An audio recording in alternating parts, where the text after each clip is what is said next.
All right, so UFC 302 is next weekend. Islam versus Dustin Poirier, and this will be Islam Makhachev's third title defense. With I believe the most is Khabib with three title defenses at lightweight. So if he beats Dustin Poirier, he's going to be tying with that, and I believe he'll have one of the longest win streaks in the UFC. So let me know if you think Islam can become the lightweight goat or not, or if you think Dustin beats him somehow. But yeah, and while you're down there, I appreciate if you could like subscribe. But anyway, so I was thinking about it because if he beats Dustin, like realistically, who else is going to beat him? You know, Justin Gaethje is coming off a loss to Max Holloway, a pretty bad loss too.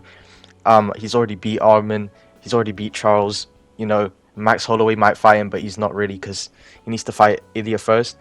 So it's like Islam is basically going to beat everybody in his division. He really doesn't have that many fights left. You know what I mean? Like a lot of people are saying he has to defend a lot, but and he's only defended against featherweights, but that is the most dumbest argument ever, bro. This is like, bro, like every time, like if you watch Bedtime, you know what I'm talking about. But like, come on, bro. Volkanovski is one of the greatest fighters of all time. Even if you don't think he's one of the greatest fighters of all time, he's definitely one of the greatest featherweights of all time, second after Aldo. How can you actually say that this is like, oh, he's just defending against featherweights? It's one of the greatest featherweights of all time. Like you can't say that it was a bad defense. Like both those defenses are insane. Like he beat Volkanovski twice, who in his prime, by the way. This is not a Volkanovski out of his prime. You know, Islam took Volk out of his prime with the head kick. But there's definitely going to be a lot of people mad at that. But anyway, like his resume, who he's defended against, is already like slightly more impressive than Khabib. Because Khabib, he fought great fighters, obviously, like Dustin Poirier, Justin Gaethje, Conor McGregor. They are good fighters, but you know they didn't really have grappling credentials. But I think what makes Khabib one of the goats is not really his resume; it's how he beat people. Like when you look at how this guy was beating people, he's putting like the fear of God into them. Like every single opponent. Like I was just talking about this the other day. Just watch Khabib versus Edson Barboza, Khabib versus Poirier versus Conor McGregor. He broke those guys inside, bro. Like he took the soul out of them, bro. It was so. It's like it's insane to watch. Like no one else has done that, and I don't think Islam doesn't have those type of performances. So like, it's kind of hard to say. Like, I think Islam. The reason people think he's better is because he's more well-rounded. I don't know if that necessarily makes him better than Khabib because what Khabib was able to do is insane. Like that, no one else has been able to do that. He never bled. He never nothing. I'm not glazing Khabib, but I'm just saying like this. It's hard to argue that Khabib is not the lightweight, not one of the goats. I think it's going to be very hard for Islam to surpass Khabib.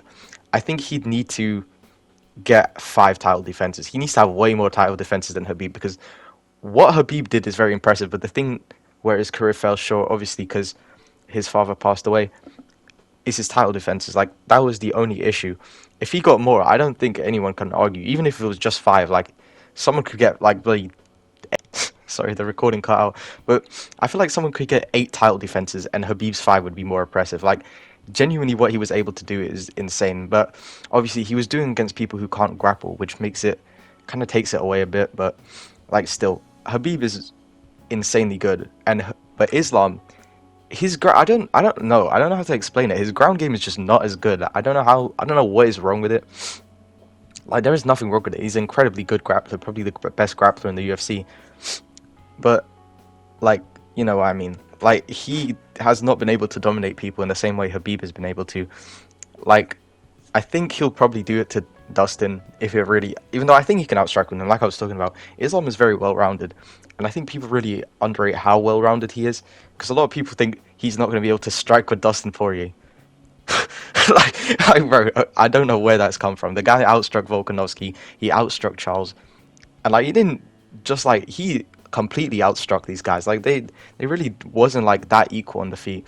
Obviously against Volkanovski, it was a bit more equal in the first fight, but second fight it was like the wrestling was the part that was equal between Volk and Islam. Like the striking, Islam was clearly better. Like you know what I mean? It's just so it's kind of difficult to you know see if Islam can surpass Habib because like he really needs to like absolutely dominate these other people like Arman, Gaethje, and like Dustin to really put himself up there because what Habib did was insane. Like I'm trying not to glaze, like bro, Habib's my goat, but like I don't know, but yeah, Islam. I think he can surpass Habib, only because I think he will have way more title defenses by the end of his career. Like I think he will have like maybe like seven or eight before he retires, because he kind of fights I don't know if infrequently is a word, but no, he doesn't fight that often. I think he'll be able to beat Armin. He'll beat Gaethje if he gets a title shot. I don't really know who else is coming up in lightweight.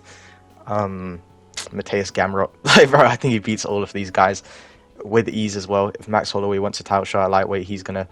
I think Islam has him on on the ground, like, which is also what I was gonna say. I just want to talk about this quickly because a lot of people talk about like Ferguson versus Habib, how that would have ended.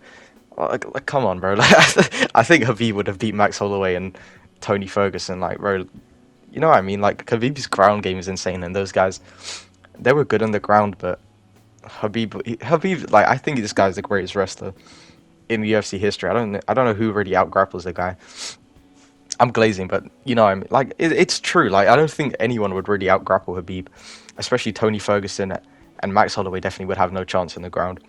Obviously, on the feet, it's a bit different, which is kind of why, like I said, Islam.